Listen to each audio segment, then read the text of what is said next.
రోజులు జైల్లో పెట్టి ఆడబిడ్డలను గోసవుచ్చుకున్నాడు. అందుకే నేను అంటా ఉన్నా, రేవంత్ రెడ్డి గారు మర్చిపోకు, యాది పెట్టుకో. కొడంగల్లో ఉండే మా గిరిజన బంజారా బిడ్డలు తలుసుకుంటే రేపు చిత్తుగా ఖచ్చితంగా నిన్ను ఓడగొట్టి ఇంటికి పంపిస్తారు. నీ అచ్చంపేటకు మళ్ళా తిరిగి పంపిస్తారు, యాది పెట్టుకో. ఒకటి మాత్రం పక్కా, ఇవాళ రేవంత్ రెడ్డి మోసం ఒక కొడంగల్లోనే కాదు, మొత్తం రాష్ట్రమంతా దేశమంతా తెలిసిపోయింది.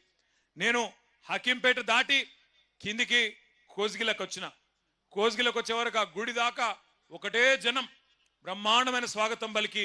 నాకు నిజంగా అర్థం కాలే, మనం పోతుంది నిరసన దీక్షనా లేకపోతే మనం ఉప ఎన్నిక వచ్చి ఆయనతో రేవంత్ రెడ్డి ఓడిపోయి నరేందర్ రెడ్డి గెలిచిపోయి జులూస్ తీసుకుంటున్నామా నాకు అర్థం కాలే. ఆడికెళ్ళి ఇడికి రానికే గంట పట్టింది, గంట పట్టింది. ఇగో నన్ను నా చేతులు ఆయనతో అటు గుంజి ఇటు గుంజి నా గోర్లు పోయినాయి, నాకు రక్తం కూడా వస్తుంది. గట్ల అయిపోయింది నా పరిస్థితి. అలా అంటే ఇవాళ ఎట్లున్నదంటే, ముఖ్యమంత్రి నియోజకవర్గంలో కూడా ఎప్పుడు ఎన్నిక వస్తుందా, ఎప్పుడు కాంగ్రెస్ పార్టీని బొంద పెడదామా, వీళ్ళ మోసాలకు బుద్ధి చెప్పుదామా. నేను చెప్పేది కరెక్టేనా పక్కానా? ఒక పని చేద్దాం మరి. రేవంత్ రెడ్డి గారు నీకు ఒక బంపర్ ఆఫర్ ఇస్తున్నాం. చలో, నీకు ఒక బంపర్ ఆఫర్. నువ్వు అంటున్నావు కదా, నేను కుల గణన చేసిన బీసీలందరూ సంతోషంగా ఉండరు, నేను రైతు బంద్ వేసిన రైతులందరూ సంతోషంగా ఉండరు, రైతు కూలీలకు పైసలు వేసిన వాళ్ళు సంతోషంగా ఉన్నారు, అందరు ఇండ్లకు కాయిదాలు ఇచ్చిన పేదోళ్ళందరూ సంతోషంగా ఉన్నారు అంటున్నావు కదా. దమ్ముంటే రేవంత్ రెడ్డి కొడంగల్ ఎమ్మెల్యే పదవికి రాజీనామా చేసి మళ్ళీ ఇక్కడికి రా, ఎవరు గెలుస్తారో చూద్దాం. నీకు మాటిస్తున్నాం. మేము ఇంతమంది రాము, నువ్వు భయపడకు. మేము ఇంతమంది రాము ప్రచారంకు. మా పట్నం నరేందర్ రెడ్డి నామినేషన్ వేసి ఇంట్లో కూర్చుంటాడు, బయటికి కూడా రాడు.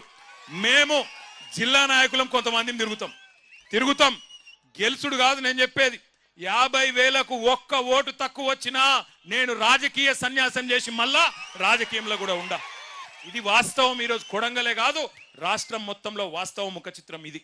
నువ్వేదో అడ్డిమారి గుడ్డి దెబ్బల ముఖ్యమంత్రి అయిపోయి ఇక ఇంతకంటే పెద్దోడు లేడు ప్రపంచంలో అన్నట్టు ఏడబడతాడ భూమి గుంజుకుంటా, ఏది పడితే అది అబద్ధం చెప్తా, నేను ఇదివరకు చెప్పినట్టే 420 హామీలు ఇచ్చి మళ్ళా మోసం చేస్తా అంటే కుదరది. ఇవాళ రైతులు అడుగుతున్నారు, రాష్ట్ర వ్యాప్తంగా గర్జిస్తా ఉన్నారు. మీరు చూస్తున్నారు వీడియోలు, ఆ వాట్సాప్లలో వస్తున్నాయి ఆ వీడియోలు. ప్రజలు మాట్లాడేటి అవి ఏం తిట్లా నాకు అర్థం కాదు. అవి ఏమన్నా తిట్లా? ఇంకోడు మనిషి అంటోడైతే బకెట్లో 2 మగులు నీళ్లు పోసుకొని దుంకి చచ్చిపోతుండే. ఇక రేవంత్ రెడ్డి కాబట్టి ఇక నడుస్తుంది, రేషం లేని బతుకు కాబట్టి నడుస్తుంది. నేను అంటున్నా, ఒక్కసారి ఆలోచన చేయండి, అవి ఏం తిట్లు? తెలుగు భాషలో గన్ని తిట్లు ఉంటాయని కూడా తెలియదు నాకు. రకరకాల తిట్లు తిడతాను. భయం కూడా పడతలేడు ఎవడు. ముఖ్యమంత్రి అన్న భయం లేదు, ప్రభుత్వం అన్న భయం లేదు. గొట్టం పెడితే చాలు ఇక చెడ తిట్టుడు. అటు 7 తరాలు ఇటు 7 తరాలు తిడుతురు. దయచేసి తిట్టకండి. ఆయన ముఖ్యమంత్రి, పదవి కన్నా గౌరవం ఇవ్వండి.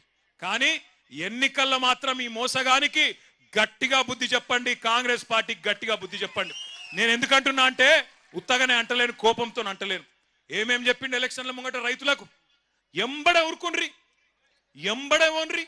2 లక్షల రుణం మాఫీ చేస్తా, మీరు పోయి తెచ్చుకోగానే డిసెంబర్ 9 నాడు సంతకం పెట్టనే పెడతా అని చెప్పిండు. అయిందా రుణమాఫీ? ఏడ మొదలైందో తెలుసా రుణమాఫీ కథ?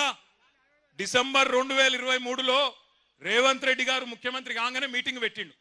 మీటింగ్ పెడితే బ్యాంక్ వాళ్ళు చెప్పారు, సారు మరి నువ్వేమో అడ్డం పొడుగు ఎటు పడితే నరికినావు, 49,500 కోట్ల రూపాయలు కావాలంటే 500 తక్కువ 50,000 కోట్లు, 50,000 కోట్ల రూపాయలు కావాలి, ఏడున్నాయి పైసలు అని అడిగిండ్రు.